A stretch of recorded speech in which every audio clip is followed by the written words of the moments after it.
Hello and Assalamu alaikum students. Hope all of you will be fine. Students, for today your topic is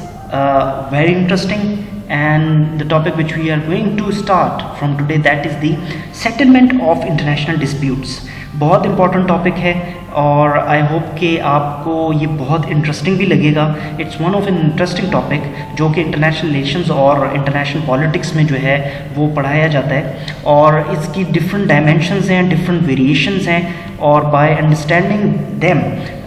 we can conclude and we can analyse that how we are going to fulfil the gaps, security gaps या security concern gaps होते हैं जो कि जो है एक crisis को जो है उनकी बर्थ में बहुत इम्पॉर्टेंट रोल प्ले करते हैं. ठीक है, मीन्स कि कहीं पे कोई सिक्योरिटी गैप आएगा या कोई प्रॉब्लम आती है तो उन सिक्योरिटी गैप्स की वजह से, कंसर्न्स की वजह से दुनिया है, उस दुनिया में इन द एंटायर वर्ल्ड हम देखते हैं कि बहुत से जो है मिसहैप्स होते हैं, मीन्स के क्राइसिस जो है वो जन्म लेते हैं, और there are various and multiples of crisis on daily basis हम जो है उसको एक्सपीरियंस करते हैं. तो सबसे पहले कि इंटरनेशनल लॉ जो है वो क्यों ज़रूरी है. देखिए कि आपके पास यहाँ पे स्टेटमेंट दी गई है कि international law in this regard या इंटरनेशनल कम्युनिटी जो है उसका बेसिकली एम ये होता है कि वो इंश्योर करे वर्ल्ड पीस एंड सिक्योरिटी को. जिस तरह मैंने आपके साथ अभी जिक्र किया कि सिक्योरिटी बहुत ज़रूरी है. पूरी दुनिया में जो क्राइसिस डेवलप हो रहे होते हैं उसके लिए आप सिक्योरिटी का होना, सिक्योरिटी कंसर्न जो जब डेवलप होते हैं तो उस सिक्योरिटी के जो कुछ लूप्स आते हैं या कुछ गैप्स आते हैं उनको फुलफिल करने के लिए आपको जो है जो इंटरनेशनल लॉ है उसको एक्टिव होना पड़ता है. ठीक है, ताकि दुनिया को जो है डिस्ट्रक्शन से बचाया जाए और दुनिया का जो पीस है या दुनिया का जो अमन है उसको गारंटी किया जाए. ठीक है, राइट. तो इस वजह से जो है वो आपके पास जो है इंटरनेशनल लॉ की डेवलपमेंट जो है वो हुई थी, और स्टिल इसको जो है मज़ीद स्ट्रॉन्ग किया जा रहा है ताकि जो है दुनिया को जो है ये इस किस्म के जो क्राइसिस डेवलप होते हैं उनसे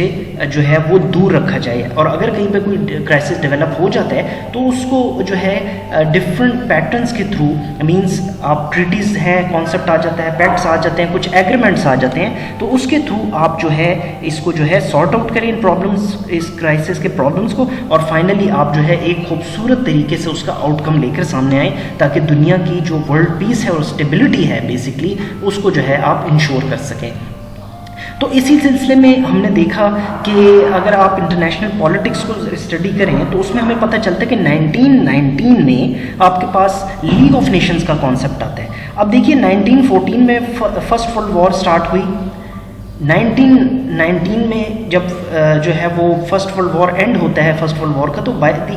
end of first world war आपके पास एक इंस्टीट्यूट, एक इदारा जो कि एक टेम्परेरी जो है कॉन्सेप्ट आया था हमारे पास लीग ऑफ नेशंस की शक्ल में 1919 में, जिसको सपोर्ट किया था वुडरो विल्सन ने जो अमेरिकन प्रेसिडेंट थे. और फिर हमने देखा कि 1945 में यूनाइटेड नेशंस आया. लीग ऑफ नेशन क्योंकि उसको फेलियर का सामना करना पड़ा था, उसमें डिफरेंट फैक्टर्स थे जिन्होंने उसकी फेलियर में जो है बहुत रोल प्ले किया था, और फाइनली हमने देखा कि लीग ऑफ नेशन जो है फेल्ड हुई. और जब लीग ऑफ नेशन फेल्ड हुई तो हमें फिर सेकेंड वर्ल्ड वॉर का जो डिज़ास्टर है वो भी फेस करना पड़ा पूरी दुनिया को, जिसमें हज़ारों और लाखों लोगों ने जो है वो अपनी जानें जो है वो दे दी थी. ठीक है, तो कहने का मकसद ये है कि आपको पूरी दुनिया में आप चले जाएं, जहाँ पर भी कोई क्राइसिस डेवलप होगा तो ऐसा नहीं हो सकता कि सिर्फ एक फ़र्द वाहिद जो है या एक इंडिविजुअल जो है वो उस क्राइसिस को जो है वो हल कर लेगा. ऐसी बात नहीं है. उस क्राइसिस के रेजोल्यूशन के लिए आपको जो है एक कुछ इदारों की ज़रूरत पड़ती है, कुछ ऐसे इदारों की ज़रूरत पड़ती है जो कि गारंटीड करें इस बात को कि हम अब से जो है ये क्राइसिस जो है हम इसको ओन करेंगे, और जो भी कोई डिस्प्यूट डेवलप होगा तो आप हमारे पास आएँ. जिस तरह यूनाइटेड नेशंस आपके पास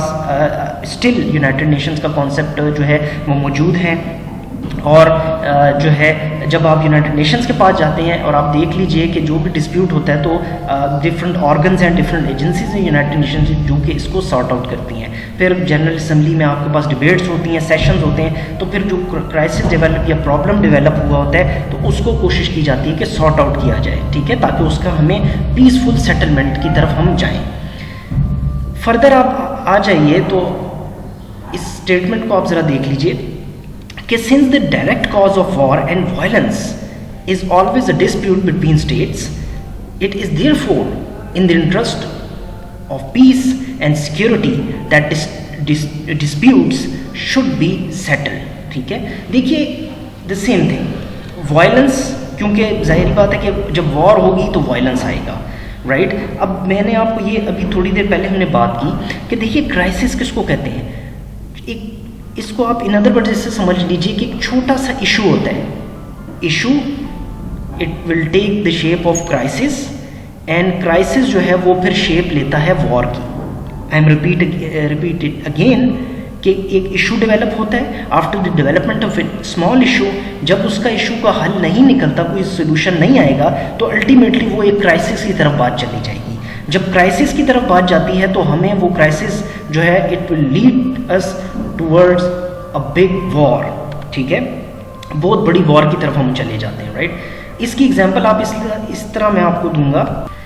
कि जब हमारे पास कॉन्सेप्ट आया था फर्स्ट वर्ल्ड वॉर या सेकंड वर्ल्ड वॉर का, तो हमने ये देखा कि लाखों लोगों ने तो अपनी जानें दे दी, ठीक है, लाखों लोग इसमें मारे गए, लेकिन अनफॉर्चुनेटली ये डेवलप क्यों हुआ था, ये कॉन्सेप्ट ऑफ वॉर डेवलप क्यों हुआ? इससे पहले देखें छोटे छोटे इश्यूज थे। फॉर एग्जाम्पल ग्रुपिंग चल रही थी, 2 कैंप्स डेवलप हो रहे थे, और जर्मनी फॉर एग्जाम्पल, जर्मनी की एग्जाम्पल ली जाए तो जर्मनी जो था वो अपनी जो है वो सुपीरियरिटी में मसरूफ़ था कि जर्मनी जो है वो अपने आप को सुपीरियर करना चाह रहा था। ऑन दी अदर साइड यही हाल जो था वो ब्रिटिश और फ्रांस का था कि फ्रांस जो था वो अपनी जो है वो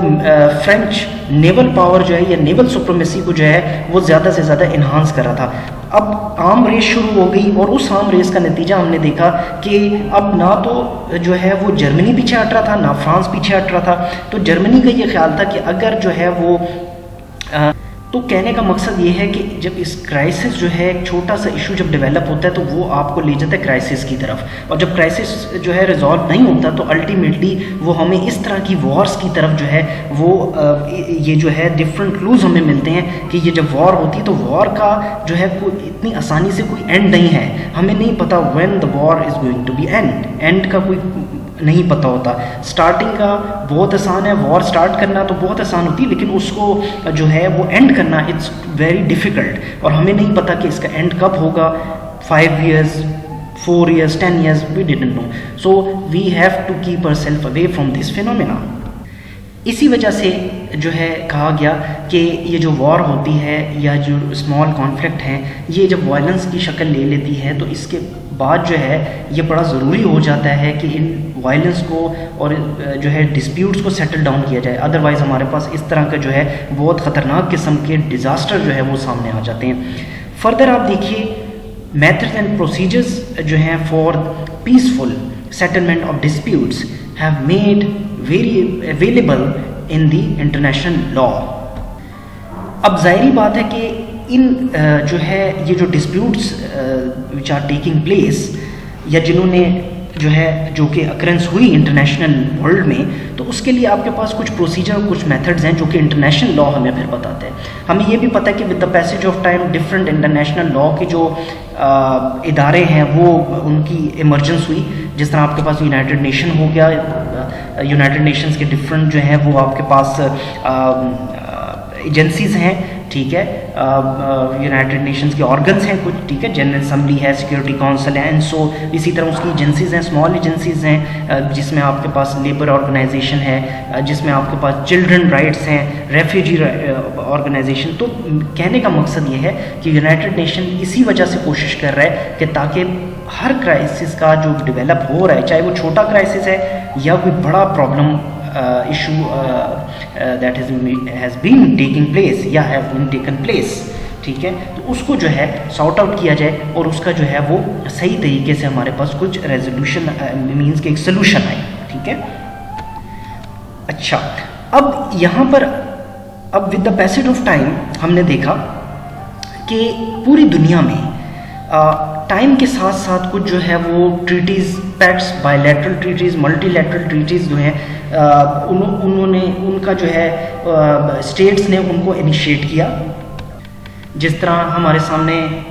जो है डिफरेंट कुछ ट्रीटीज़ आपके सामने मैंने यहाँ शो कर दी, यूँ तो बहुत सारी ट्रीटीज़ हैं, बहुत सारी ट्रीटीज़ हैं जो कि जब से ये जो है स्टेट्स का कॉन्सेप्ट डेवलप हुआ है, और इनफैक्ट स्टेट्स का जो कॉन्सेप्ट है, ममालिक का जो कॉन्सेप्ट आपके पास आता है, इससे पहले के जो हालात है, प्री एंड पोस्ट कंडीशंस को अगर देखा जाए तो उसमें भी इन ट्रीटीज़ का हमें जिक्र मिलता है। अब फॉर एग्जांपल देख लीजिए तो 1948 में American treaty on Pacific settlement, 1957 European convention for peaceful settlement of disputes, 1964 protocol of commission of mediation and arbitration. तो डिफरेंट ट्रीटीज़ जो हैं वो जो है इनिशिएट किया गया, और इसको जो है स्टेट्स ने ही मिलके इन ट्रीटीज़ को जो है वो डिसाइड किया, इस ट्रीटीज़ को जो है वो एग्री किया, इसको इम्प्लीमेंट किया, और वो इसी वजह से ताकि जो है डिस्प्यूट जो हैं उनको सेटल डाउन किया जा सके। फर्दर आपके पास यूनाइटेड नेशंस जो हैं, अब यूनाइटेड नेशंस का जो article 2 basically of United Nation का जो चार्टर है वो कह रहा है कि सेटलमेंट ज़रूरी है, डिस्प्यूट्स की सेटलमेंट ज़रूरी है, और पीसफुली कोशिश ही करनी चाहिए स्टेट्स को कि पीसफुली जो है मेंटेन किया जाए सिस्टम को, ठीक है। कोशिश की जाए कि वॉर को जो है किसी तरीके से जो है वो जो है शट डाउन किया जाए, ये कॉन्सेप्ट जो है, क्योंकि हम सबको पता है पूरी दुनिया ने मुख्तलिफ शेप्स में जो है वो एक्सपीरियंस कर चुके हैं इन चीज़ों को, जिस तरह first world war, second world war, और आजकल आप देख लीजिए कि सीरिया में जो क्राइसिस चल रहा है, तो इसमें इनोसेंट पीपल जो हैं दे आर ऑल्सो सफरिंग। तो लोगों की जान जो है सेव करने के लिए ये पीसफुल जो है वो ट्रीटीज़ को इनिशिएट किया जाता है, और इसमें निगोसिएशंस की जाती हैं, कम्युनिकेशंस की जाती हैं, इंटरेक्शंस के ऊपर बड़ा स्ट्रेस किया जाता है ताकि बैठा जाए अंडर वन प्लेटफॉर्म और उसको जो है सॉर्ट आउट किया जाए प्रॉब्लम्स को, जिसमें दो कॉन्सेप्ट बहुत ज़्यादा इंपॉर्टेंट हैं, that is the mediation and arbitration, right. Mediation की जाती है, आर्बिट्रेशन का कॉन्सेप्ट हमारे पास आ जाता है कि दो स्टेट्स आपस में ताल्लुकात हल करने, या अगर वो दो स्टेट्स आपस में ताल्लुकात हल नहीं कर सकते तो फिर थर्ड जो स्टेट है वो आए, या कोई इंस्टीट्यूशन जो है जिस तरह हमारे पास यूनाइटेड नेशंस है वो इंटरवीन करे ताकि दो स्टेट्स के दरमियान प्रॉब्लम्स जो है उसको सॉर्ट आउट किया जाए। तो ये बेसिकली कॉन्सेप्ट हमें मिलता है कि आर्टिकल जो है 2 में भी मिल रहा है of the charter, and further आप आ जाएँ तो हमें पता चलता है कि आर्टिकल 33 ऑफ यूएन चार्टर जो है वहाँ पर भी हमें जो है इसका कॉन्सेप्ट जो है वो नज़र आ रहा होता है, ताकि ये जो डिस्प्यूट्स हैं विच आर टेकिंग प्लेस इनको जो है फाइनली सॉर्ट आउट किया जाए। अब हमारे पास देयर आर वेरियस मेथड्स तो बहुत हैं, ठीक है, लेकिन जो बहुत ज़्यादा यूज़ होने वाले मेथड्स हैं जो कि इंटरनेशनल पॉलिटिक्स में जो है वो यूज़ हो रहे हैं, इंटरनेशनल रिलेशंस में यूज़ हो रहे हैं, ताकि इन जो है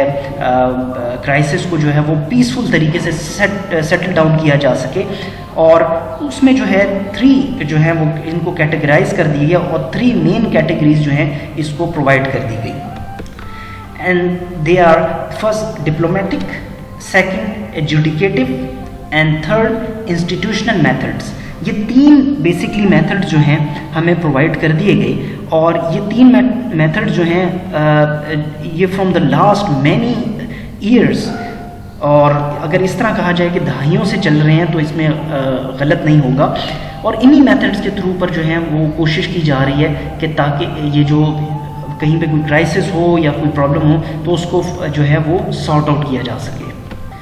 जो बहुत कॉमन मेथड है that is the diplomatic method, ठीक है। डिप्लोमेसी कहते हैं आर्ट ऑफ निगोसिएशंस को, ठीक है, निगोशिएट करना। इंटरेक्शन करना मीन्स कि इंटरेक्ट करना with the state to state, people to people, regime to regime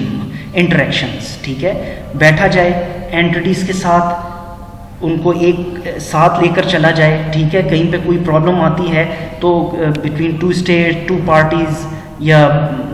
जो है 2 ग्रुप्स, ठीक है, तो उनको जो है आप सॉर्ट आउट करें। और ये जो डिप्लोमेटिक वे है इसमें ये याद रखिए कि चाहे वो डिप्लोमेटिक वे हो या इंस्टीट्यूशनल मेथड्स हों या एजुडिकेटिव मेथड हो, तो ये सारे आप एक तरह से देख लीजिए तो इंटरलिंक्ड हैं एक दूसरे के साथ, ठीक है। ये इंटरलिंक्ड हैं, इनका आपस में बहुत डेप्थ रिलेशन है, राइट। तो डिप्लोमेटिक वे जो है फर्स्ट अल्टीमेट वे है, और इसमें डिप्लोमेसी के थ्रू मींस कि आपके एम्बेसडर्स हो सकते हैं, आपके जो सफारतकार होते हैं उनकी भी इन्वॉल्वमेंट होती है, फिर आपके फॉरेन मिनिस्टर जो हैं उनकी इन्वॉल्वमेंट भी होती है कि वो बिटवीन डिफरेंट कंट्रीज़ जो है वो इंटरेक्ट करें, और अगर कोई प्रॉब्लम हो, कोई इशू आता है दो मुल्कों के दरमियान, तो उसको बैठ कर सॉर्ट आउट किया जाए। नेक्स्ट एजुडिकेटिव। अब एजुडिकेटिव जो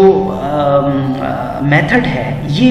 जो है लॉ के साथ रिलेट कर रहे हैं, ठीक है, राइट। और एजुडिकेटिव का मतलब होता है कि एक लीगल प्रोसेस के थ्रू चलना, राइट, एक लीगल प्रोसेस को फॉलो करना या लॉ को फॉलो करना, ठीक है। और इसमें कॉन्स्टिट्यूशन भी आप कह सकते हैं कि कॉन्स्टिट्यूशन को भी आपने फॉलो करना होता है, लॉ को भी फॉलो करना है, राइट। तो इसमें डिफरेंट जो है वो जुडिशियल आपके पास डिसीजंस होते हैं जिनको आपने फॉलो करना होता है। फॉर एग्जांपल अगर आपके पास जो है कुछ कोर्ट्स आपके पास अवेलेबल होती हैं, राइट, और एक छोटा क्राइसिस होता है जो है इंट्रा स्टेट क्राइसिस, दो तीन मुल्कों के दरमियान कोई क्राइसिस डेवलप हो जाए फॉर एग्जांपल, तो उसको किस तरह सॉर्ट आउट किया जाएगा। तो इसमें इस मेथड में आपकी सबसे पहले बात याद रखिएगा कि जो क्राइसिस डेवलप होता है, तो अकॉर्डिंग टू एजुडिकेटिव मेथड इसमें आपके पास जो है डिफरेंट ट्रिब्यूनल्स होते हैं, राइट, जो है इसके अलावा और आपके पास डिफरेंट मेथड्स आते हैं जिसके थ्रू पर आप जो है अपने जो क्राइसिस डेवलप हो रहा है उसका पीसफुल तरीके से आप हल निकाल लेते हो, ठीक है, कोशिश ये होती है, राइट। फिर इनसाइड स्टेट देखा जाए तो आपके पास कोर्ट्स अवेलेबल होती हैं, तो आप कोर्ट्स को अप्रोच करते हो, आप कोर्ट्स चले जाते हैं और कोर्ट्स में जाकर आप फाइनली वहाँ पे पिटीशन जो है वो दायर करते हो, और अकॉर्डिंग टू दैट पिटीशन अगर आपको कोई क्राइसिस का सामना या कोई प्रॉब्लम का सामना है तो उसको आप कोर्ट से रिक्वेस्ट करते हो कि मुझे आई नीड जस्टिस, ठीक है। सेकंड, फिर आप पार्लियामेंट को आप देख लीजिए, पार्लियामेंट में भी ऐसे ही सूरत हाल होती है, राइट। आप पार्लियामेंट में डिबेट करते हो, उस पर सेशंस होते हैं, फिर आपके पास अगर पार्लियामेंट्री फॉर्म ऑफ गवर्नमेंट है तो फिर 2 हाउस सिस्टम हो जाता है, तो फिर आपके पास सेनेट जो है अपर हाउस, वहाँ पर भी डिबेट्स होती हैं, और कोई प्रॉब्लम जब आपके सामने कोई क्राइसिस का सामना होता है आपकी स्टेट को, तो कोशिश की जाती है कि उसको हल किया जाए पीसफुली, ना कि आप जो है वॉर को डिक्लेयर कर दो किसी दूसरे मुल्क पे, ठीक है। फर्दर आप आ जाएं तो आपके पास इंस्टीट्यूशनल मेथड्स होते हैं। इंस्टीट्यूशनल मेथड जो है फॉर एग्जांपल इसमें डिफरेंट ऑर्गेनाइजेशंस भी आ जाती हैं, यूनाइटेड नेशंस हैं, या आपके पास जो रीजनल ऑर्गेनाइजेशंस होती हैं, फॉर एग्जांपल आपके पास सार्क है, आपके पास OIC है, SCO है, एंड सो ऑन, ठीक है। तो कोशिश ये की जाती है कि जो इदारे हैं, ठीक है, सबसे बड़ा इदारा यूनाइटेड नेशन जो कि जिसने पीस को गारंटी किया है, राइट। तो अगर आप देखते हो कि कहीं पे कोई प्रॉब्लम जो है वो it has been taking place, तो आपके पास यूनाइटेड नेशंस अवेलेबल है, ठीक है, और यूनाइटेड नेशंस में आपके पास इंटरनेशनल कोर्ट ऑफ जस्टिस भी अवेलेबल है। कोई क्राइसिस डेवलप होगा तो आप ना सिर्फ यूनाइटेड नेशंस को आप अप्रोच कर सकते हो, बल्कि आप इंटरनेशनल कोर्ट ऑफ जस्टिस जो है आप उसको भी अप्रोच कर सकते हैं, ठीक है, ताकि पीसफुल सेटलमेंट हो किसी भी क्राइसिस के लिए।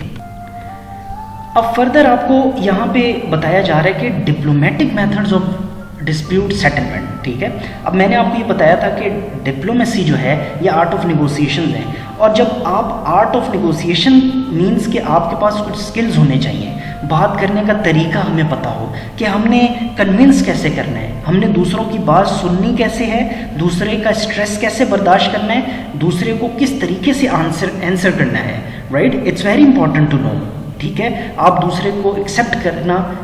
हमें आना चाहिए, राइट। ऐसा नहीं हो सकता कि हम जज्बात पर फैसले कर देंगे, नहीं। इंटरनेशनल रिलेशंस में ये याद रखिए, जज्बात को आप कंट्रोल करना पड़ता है, राइट। ऐसा नहीं है कि आप जज्बात में आके जो है आप ये कहते हैं कि चले हम अटैक करते हैं दूसरी स्टेट पे, या हम जो है न्यूक्लियर बॉम्ब का यूज़ करते हैं, ये बिल्कुल गलत है, इट्स टोटली रॉन्ग। ये डिप्लोमेसी नहीं है। डिप्लोमेसी जो है a very soft method, a very comprehensive method, जो कि डिप्लोमेटिक स्किल्स के ऊपर बेस्ड है आपकी, जो आपकी इंटेलिजेंस पे बेस्ड है, जो आपके एक्स्ट्रा ऑर्डिनरी स्किल्स पर बेस्ड होता है, ठीक है। तो इसीलिए इसको आर्ट ऑफ निगोसिएशंस कहा जाता है कि इफ़ यू हैव दो स्किल्स इन यू, सो आप एक डिप्लोमेट जो है वो डिप्लोमेट का जो स्टेटस है उसके लिए आप तैयार हैं, ठीक है। अब डिप्लोमेसी जो है इसमें डिफरेंट मेथड्स बताए गए हैं कि कोई डिस्प्यूट अगर कहीं पर इमर्ज होता है तो आप डिप्लोमेसी के थ्रू किस तरह उसको जो है सॉर्ट आउट करेंगे। और फॉर दैट यहाँ पर हमारे पास 5 फीचर्स बता दिए गए हैं। इन 5 फीचर्स को यूज़ करते हुए आपने जो है वो जो है अपने जो डिस्प्यूट है उसको जो है कूल डाउन करना है, ठीक है। फॉर एग्जांपल आपके पास फर्स्ट जो है डिप्लोमेसी में निगोशिएशन आ जाता है, इंक्वायरी आ जाती है, मीडिएशन आ जाता है, कंसिलिएशन आता है और इंट्रा कम्युनिकेशन लिंक्स या जिसे हम कहते हैं या स्किल्स, ठीक है। ये 5 फिनोमेनाज हैं जिसको हम आपके सामने अभी आपको इसको अंडरस्टैंड करवाते हैं कि बेसिकली आप किस तरीके से by using these 5 phenomenas you will able to calm the situation, you will able to restore the situation, restore the peace. Okay, अब देखिए फर्स्ट निगोशिएशंस। अब निगोशिएशंस क्या है? कम्युनिकेशन, इंटरेक्शन, ठीक है, बायलैटरल निगोशिएशन, ट्राइलैटरल निगोशिएशंस, इसमें 2 तरफा बातचीत या 3 तरफा बातचीत या मल्टी ट्रैक निगोशिएशंस भी आप इसे कह सकते हैं। मुख्तलिफ स्टेट्स के साथ आप जब बात करते हैं तो उसको मल्टी ट्रैक निगोशिएशंस कहते हैं, ठीक है। निगोशिएशंस क्यों ज़रूरी होती हैं ये भी आपको पता होना चाहिए। देखिए डिप्लोमेसी, अब निगोशिएशंस जो हैं क्योंकि इसमें डिप्लोमेसी भी यूज़ होती है, तो 1971 में चाइना और अमेरिका के दरमियान 1971 से पहले बड़े ताल्लुकात ज़रा अनरेस्ट था ताल्लुकात में।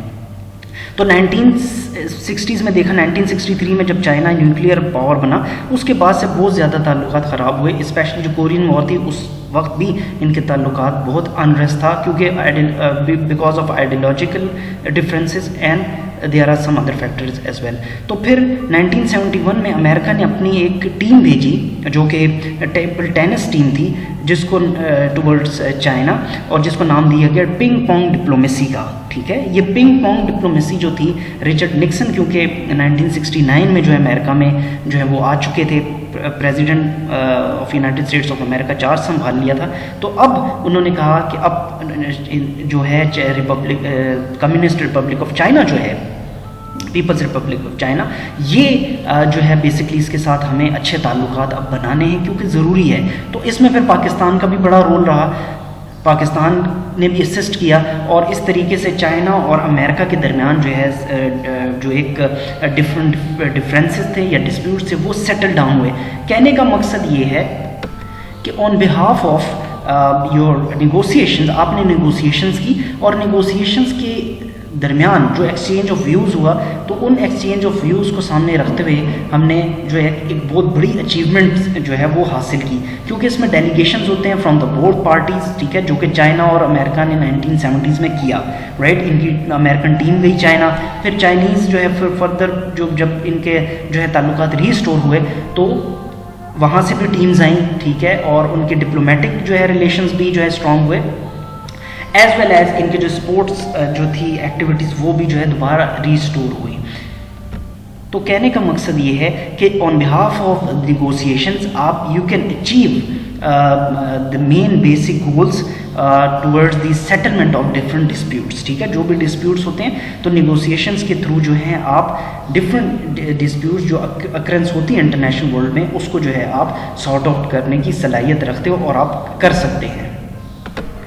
यहाँ पर एक चीज़ अंडरस्टैंड करना बहुत ज़रूरी है, that is the inquiry and inquiry, ठीक है। ये 2 डिफरेंट कॉन्सेप्ट्स हैं, इसको भी ज़रा समझ लीजिए कि what is the basic difference between inquiry and inquiry, ठीक है। बोलने में तो, स्पीकिंग में तो ये आपको प्रोनाउंसिएशन में बड़ा सेम लगेगा, लेकिन दोनों का जो है वो डिफरेंट मीनिंग है। अगर आप इंक्वायरी को देख लीजिए तो इंक्वायरी जो है according to this phenomena it is said कि questions which are already answered, वो क्वेश्चन जो पहले से आंसर्ड हैं, ठीक है, राइट, वो क्वेश्चन जो पहले से आंसर्ड हैं, तो आपने उसके लिए क्या करेंगे, उसके लिए आप जो है इंटेरोगेशन करेंगे, उसको आप समझेंगे कि ये ऐसा फॉर एग्जांपल हुआ था, राइट। फॉर एग्जांपल 1971 में जो है ये चाइना और America, United states of America के दरमियान जो डिस्प्यूट चल रहा था और वो सॉर्ट आउट हुआ। अब उसके बाद कुछ स्कॉलर्स ने उसका आंसर तो आपको दे दिया,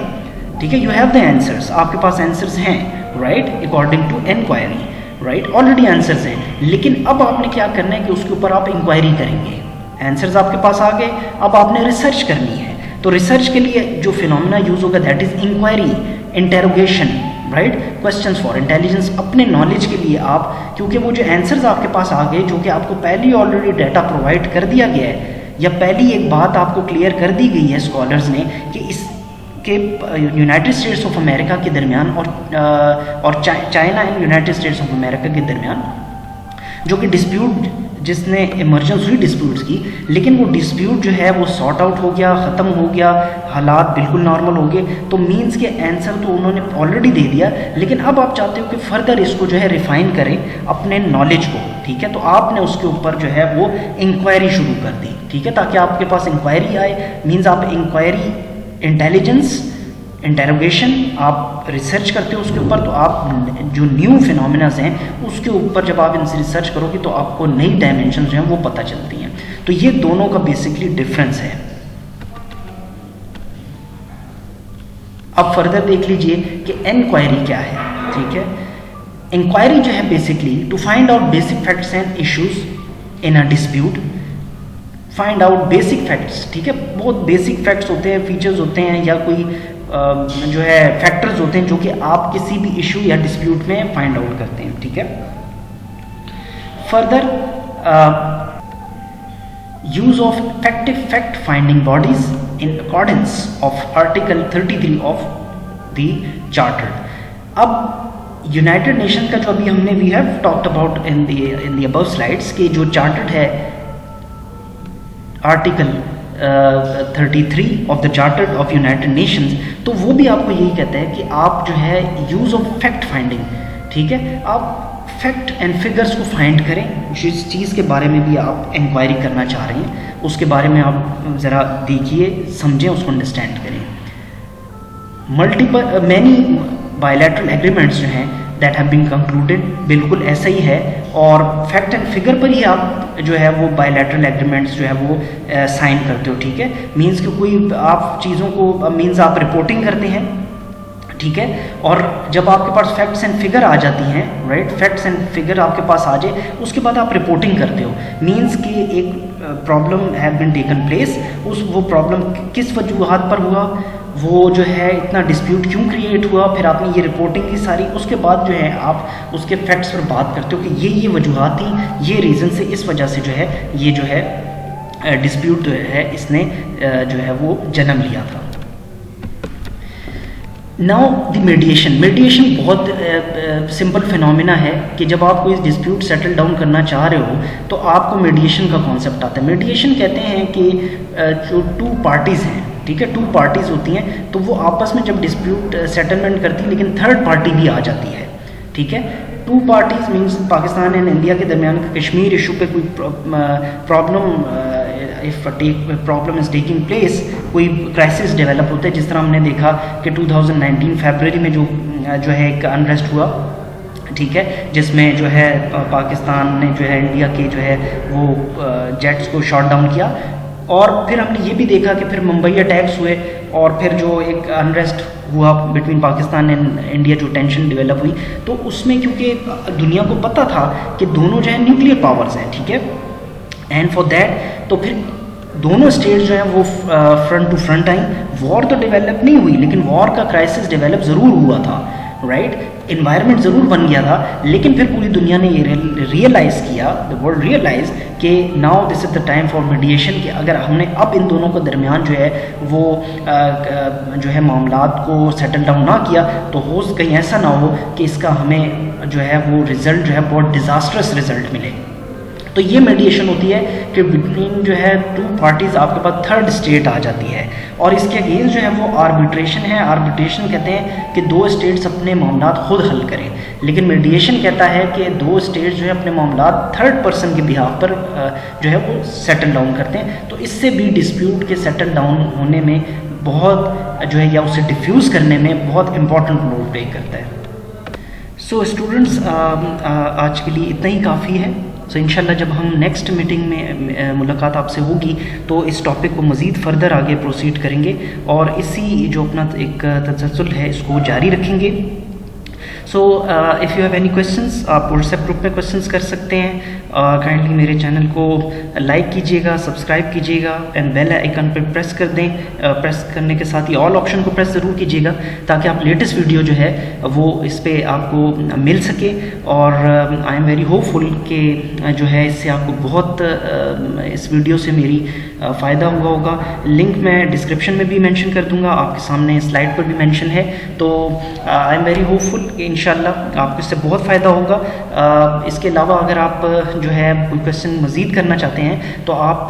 यूट्यूब पर कमेंट सेक्शन में जाकर वहाँ भी मुझसे आप क्वेश्चंस कर सकते हैं एंड इंशाल्लाह you will receive a positive response from my side. Thank you very much and have a nice day.